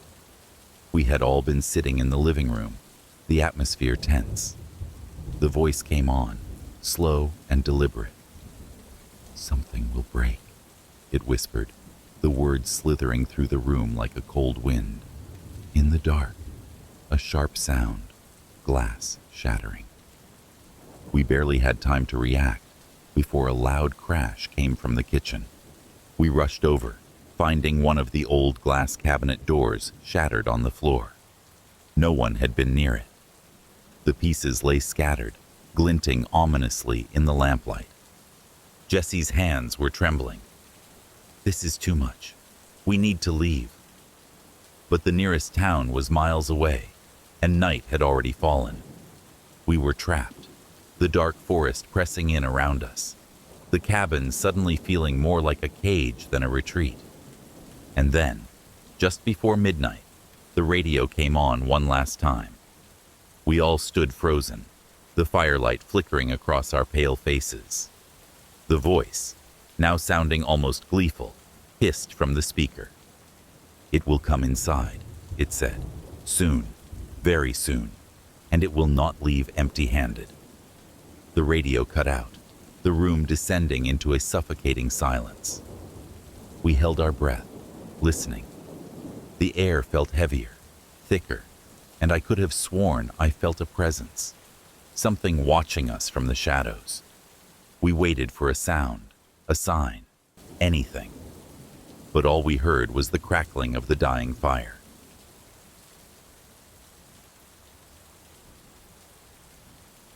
The drive up to the old cabin took longer than expected, winding through dense woods that seemed to swallow the narrow road. The trees were bare this time of year, their skeletal branches reaching out like twisted arms, and the late afternoon sun cast long shadows that crawled across the frost-bitten ground. My wife, Laura, sat in the passenger seat, her hands wrapped tightly around a travel mug of lukewarm coffee. She kept glancing back at the kids, trying to read their faces. "How are we doing back there?" she called. Liam, our 7-year-old, bounced in his booster seat, his face lit up with excitement. "Almost there, Mom?" he asked for the 100th time. "Almost," I replied, trying to force cheer into my voice. But the truth was, the isolation of this place unsettled me. The cabin belonged to Laura's late uncle, and no one had used it in years. When she suggested a family getaway, I thought it would be a chance for us to unplug and reconnect. But now, driving through the thick woods, I wasn't so sure. Maddie, our 5-year-old, sat quietly beside Liam, clutching her stuffed rabbit, Mr. Flop. She had been unusually reserved all day, her big blue eyes staring out the window as if she were seeing something the rest of us couldn't. Finally, we pulled into the clearing where the cabin sat, an old, weather-beaten structure with a slanted roof and a wraparound porch.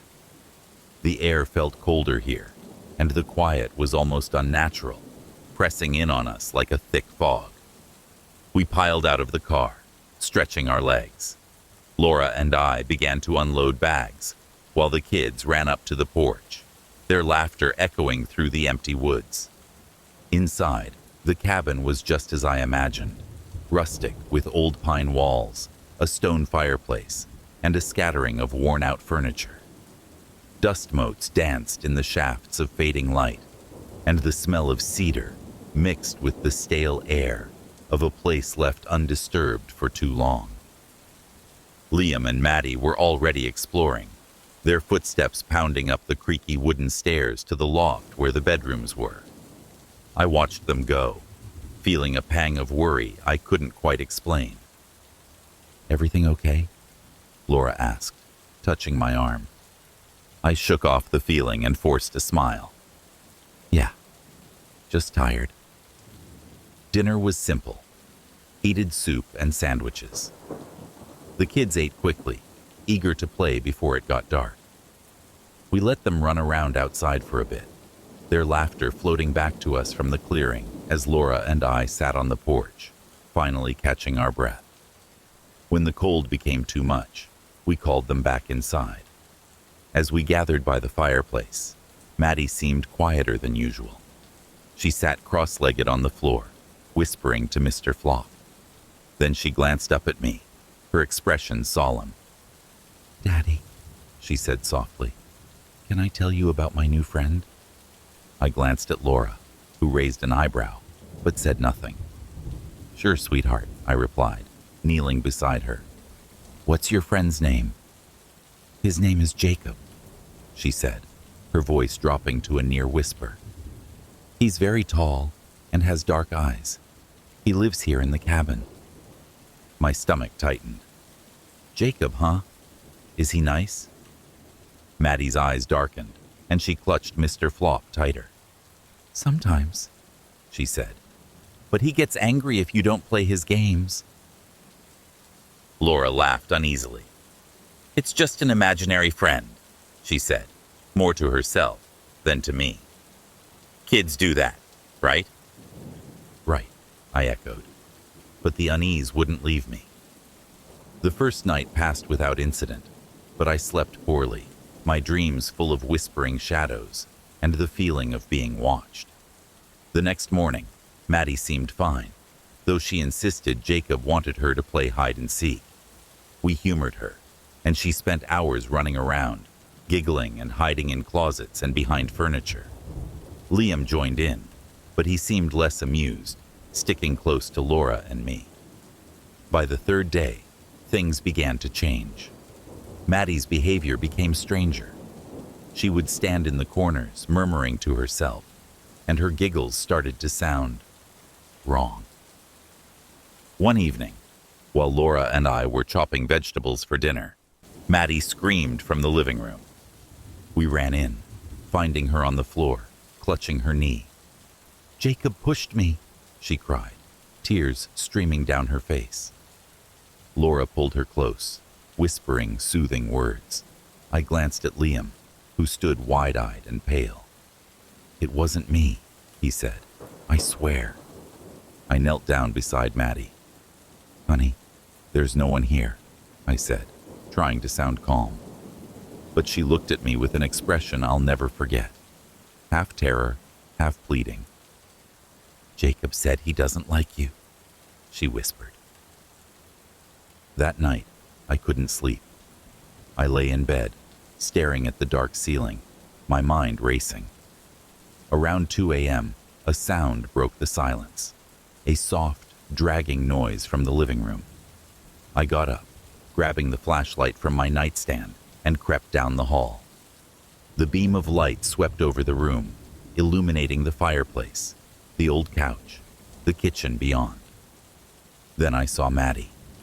She stood in front of the fireplace, her back to me, whispering. "Maddie?" I called, my voice trembling. She turned slowly, her eyes wide and glassy, her face pale in the ghostly beam of the flashlight. For a moment, it looked like she didn't recognize me, like she was staring through me rather than at me. My heart pounded as I forced myself to approach her, each step feeling heavier than the last. "Maddie," I whispered again, trying to keep my voice calm. "What are you doing up, sweetheart?" Her lips parted, and a smile crept across her face. But it wasn't the sweet, innocent smile of my 5-year-old daughter. It was unsettling, almost knowing, as if she held some dark secret. "Jacob wanted to show me something," she said softly, her voice not quite her own. It sent a shiver down my spine. "What did he want to show you?" I asked, swallowing hard. The silence of the cabin pressed in around us, thick and suffocating. The shadows seemed deeper now, almost alive. Maddie tilted her head, listening to something I couldn't hear. "He said there's something buried under the floorboards," she whispered. "Something that's his." A cold gust of air swept through the room, making the old curtains flutter and the flames in the fireplace dance. I spun around, but there was nothing, just the empty, oppressive darkness. I reached out and gently took Maddie's hand, her small fingers icy to the touch. "Come on, let's get you back to bed." She didn't resist, but as I led her down the hall, I could feel her eyes on me, unblinking. It was only when I tucked her into bed and watched her drift into a restless sleep that I let out the breath I hadn't realized I'd been holding. My hands were shaking as I returned to my room, but I didn't tell Laura what had happened. I didn't want to scare her. The next day, things grew worse. The air inside the cabin felt thicker, like a storm was coming, even though the sky outside was clear. Laura tried to keep things normal, suggesting we take the kids for a hike, but Maddie refused to leave the cabin. She sat on the porch steps, clutching Mr. Flop and staring into the woods, her lips moving as she whispered to her invisible friend. Liam, who had been trying to stay brave for his little sister, finally broke down. "Mom, he whispered, pulling Laura aside. I'm scared of Maddie. She's not right. Laura shot me a worried glance. We couldn't deny it anymore. Something was deeply, horribly wrong. That night, I found Maddie standing by the window in her room, staring out into the woods. The moonlight painted her face in silver and shadow, and her breath fogged the cold glass. Jacob says he's waiting, she murmured, her voice barely audible. Waiting for what? I asked, dreading the answer. She turned to me, and for a moment, her eyes looked too dark, too deep, like black holes that could swallow the light. Waiting for you, Daddy? My stomach twisted. Maddie, you're scaring me. Her expression softened, and suddenly, she was just my little girl again, confused and sad. Tears filled her eyes. I don't want him to be mad, she whimpered. He hurts when he's mad. I dropped to my knees and pulled her into my arms, holding her close. But even as I comforted her, I felt a chill behind me, as if something was watching us, breathing down my neck. That night, I barely slept. Every creak of the old cabin, every groan of the wind, made my heart race. At 3 a.m., the entire house seemed to shudder, a loud bang echoing from the living room. I bolted upright, Laura waking with a start beside me. Did you hear that? She whispered, fear etched on her face. I grabbed the flashlight again and stumbled down the hallway, my pulse thundering in my ears. As I stepped into the living room, the beam of light caught something that made my blood run cold. The antique rug had been pushed aside, revealing a section of the wooden floorboards that had been pried loose. Dirt and splinters lay scattered around the opening, as if something, or someone, had been digging. Maddie stood next to the hole, her back to me, her small frame shivering. Maddie, I called, rushing over to her. She turned slowly, and my breath caught. Her face was pale, her eyes hollow and dark. Tears ran down her cheeks, but her expression was blank, almost lifeless. Jacob says it's almost time, she whispered. He says you should run. Before I could react, the entire cabin seemed to groan, the walls trembling as if under immense pressure. A cold wind howled through the room, and the shadows grew thicker, pooling around Maddie's feet and reaching out like clawed hands. The lights flickered, and then, with a loud snap, the flashlight went dead. Darkness swallowed everything. I stumbled back, trying to reach for Maddie, but something icy and invisible grabbed my wrist, yanking me away. Maddie, I screamed, my voice echoing through the pitch-black cabin. The wind roared louder, a cacophony of whispers and growls that surrounded me. And then, just as suddenly as it had started, everything fell silent. A single, hoarse whisper cut through the dark, chilling me to the bone. He's here.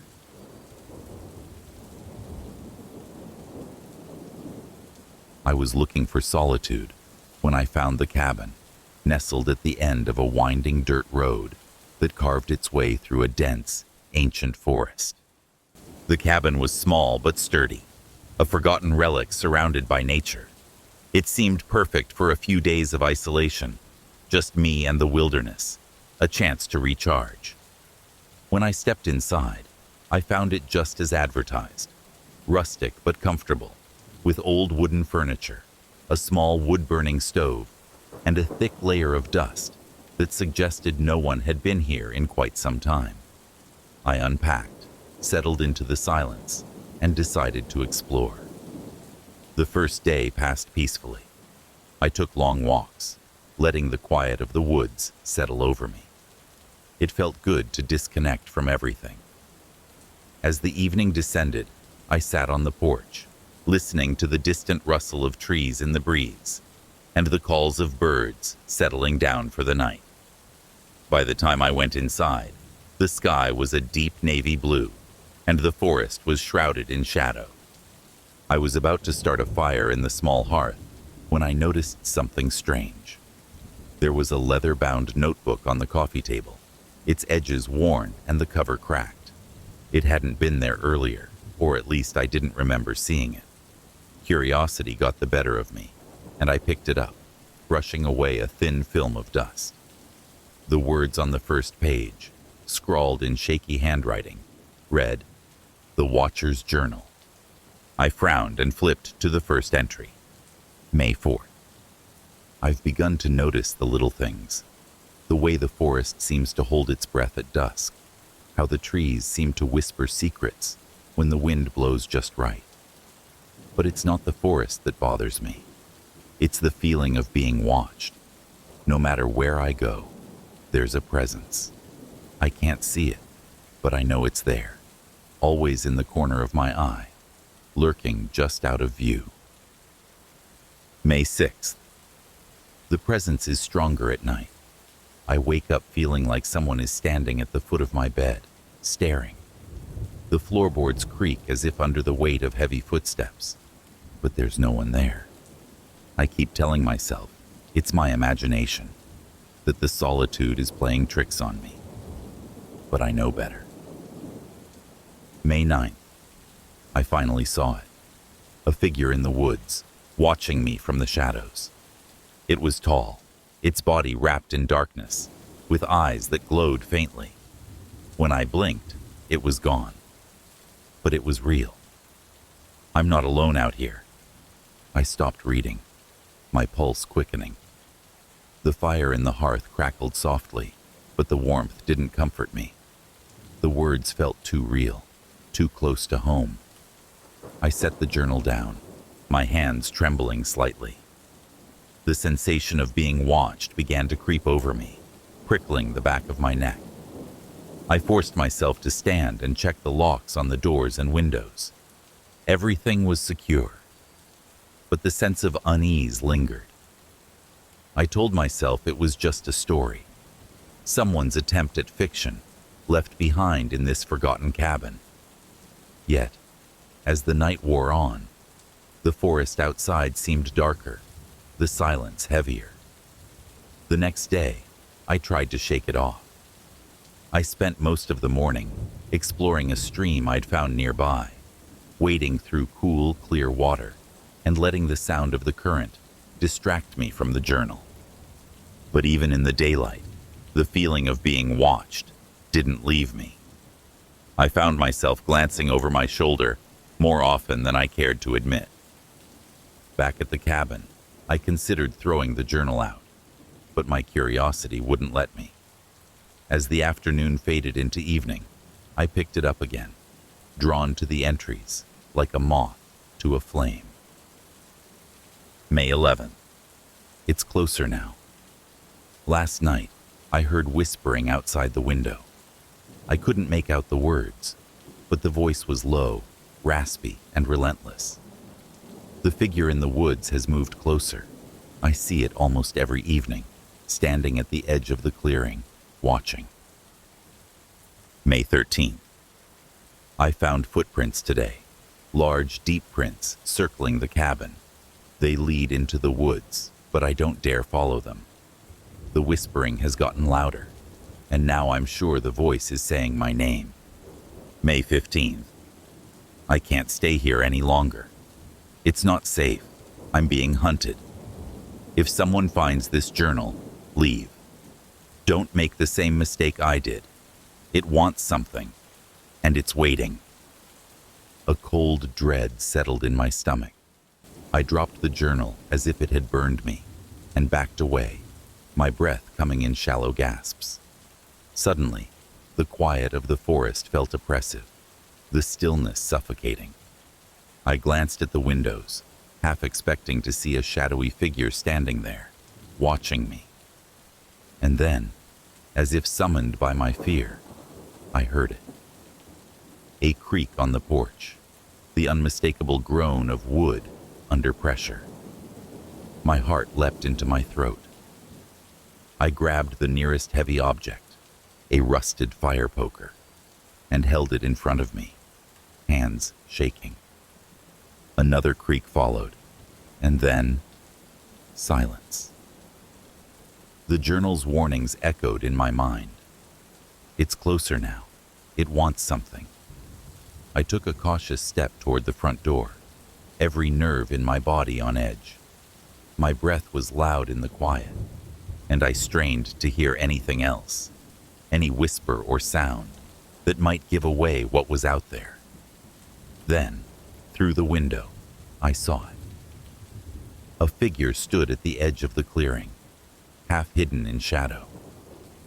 It was tall, unnaturally so, with limbs that looked too long, too thin. Its face was shrouded in darkness, but I could feel its gaze, heavy and unrelenting. A sense of dread, primal and overwhelming, washed over me. I stumbled back, dropping the fire poker, and the noise seemed to snap me out of my frozen terror. I lunged for my keys, grabbed my bag, and didn't bother to pack anything else. I yanked open the back door and bolted to my car, heart pounding, adrenaline flooding my veins. I didn't look back. I couldn't. The engine roared to life, and I sped down the dirt road, leaving the cabin, and whatever was watching, far behind. It wasn't until I reached the main road, my hands still trembling on the steering wheel, that I let myself breathe. I never returned to that cabin. I don't know who wrote the journal, or what truly lurked in those woods.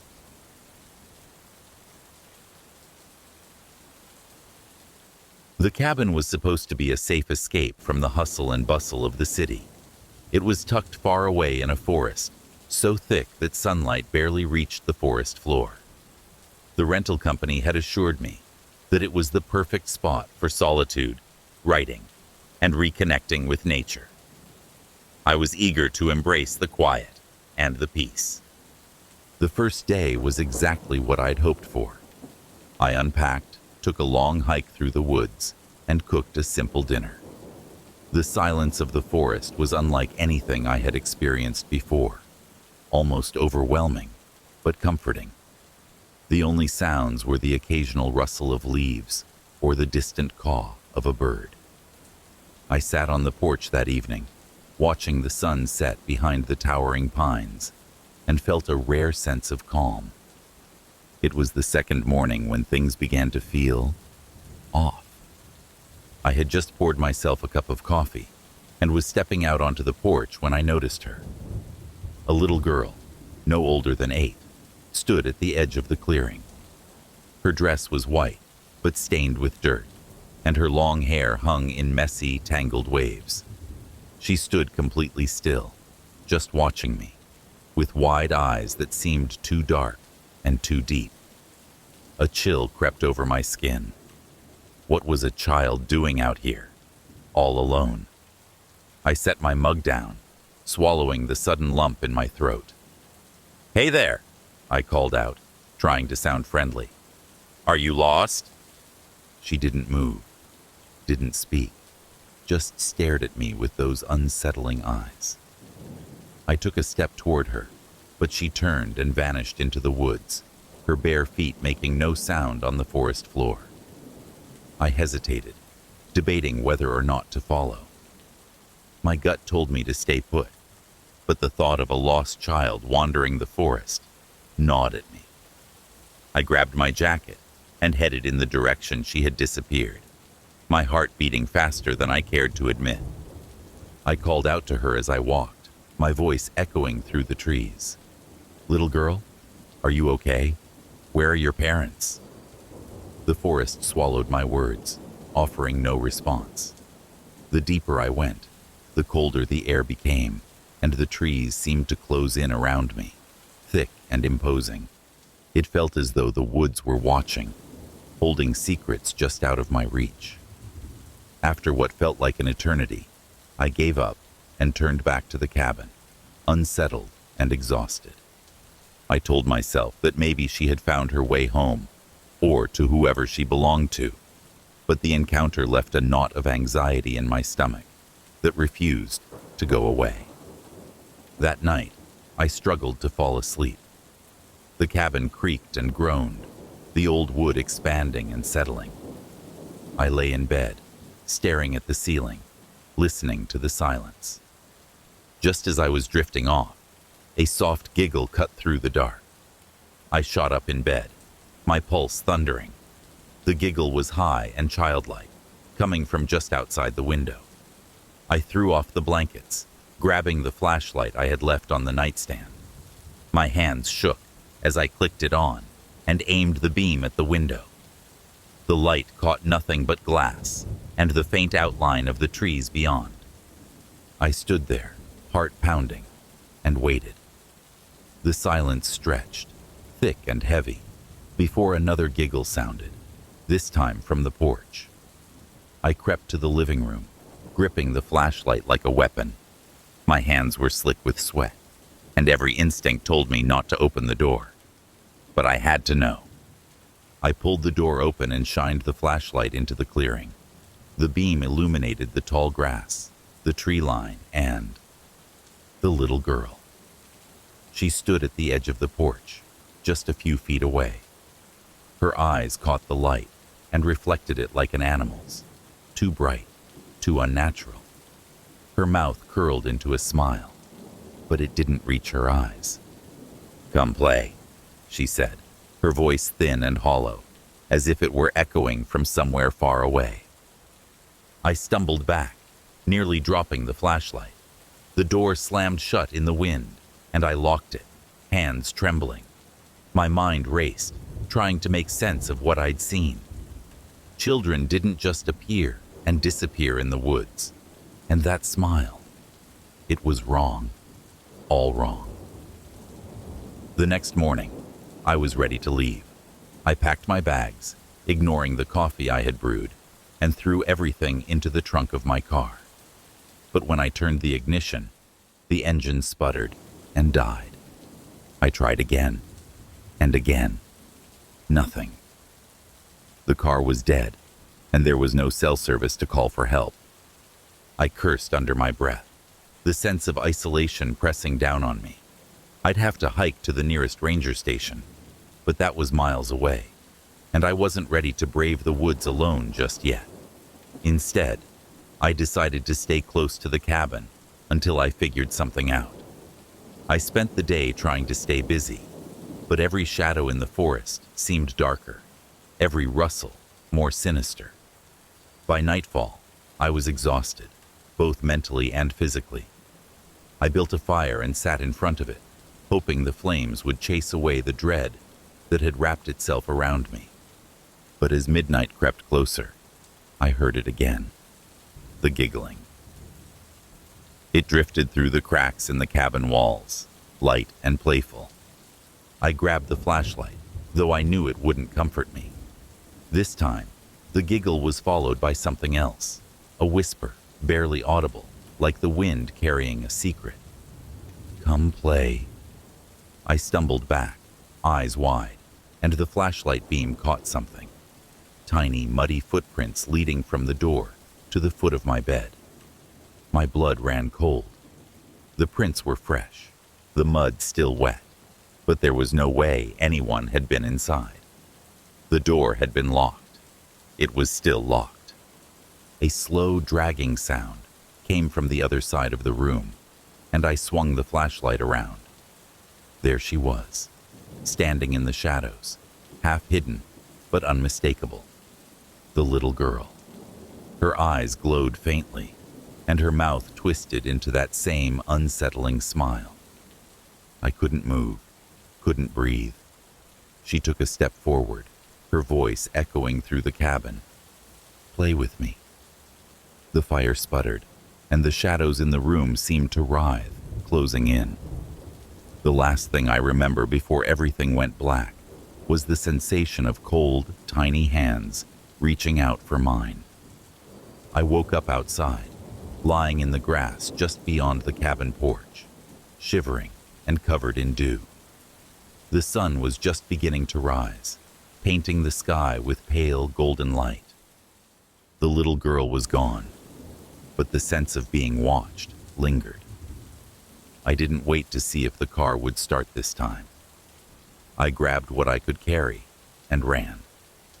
The forest was still and silent, but I didn't stop until I reached the nearest road and flagged down a passing truck. The driver asked if I was okay, but I didn't have the words to explain what had happened. I never went back to that cabin. Whatever was out there, whatever haunted those woods, was beyond my understanding. And even now, in the safety of my own home, I sometimes hear a faint giggle or catch a glimpse of a pale, dirt-stained figure just beyond the trees. Waiting, always waiting, for someone else to come play.